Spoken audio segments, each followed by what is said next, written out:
এই যুবক ছেলেগুলো বুঝলোই না, কোনোভাবেই বুঝলো না। এরা বুঝলোই না অভাব যে আসতেছে, দুর্ভিক্ষ যে আসতেছে, এর চাইতে বড় মহামারী যে আসতেছে, এরারে বুঝানো গেল না।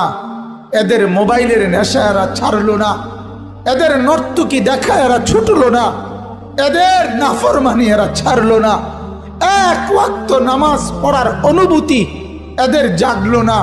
হায় যুবক, হায় মুসলমান ছেলে, তুই বদলাবি কোন দিন ভাই? কোন দিন বদলাবি? তোর কারণে আরো গজব আসতেছে, আরো গজব আসতেছে। কোথায় নেমে গেছি আমরা?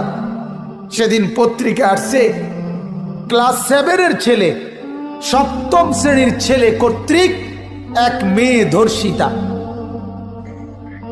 ধর্ষণকারী ক্লাস 7-এর ছাত্র। এই আমার বাংলাদেশ, এই আমার সোনার বাংলাদেশ, এই আমার দেশ।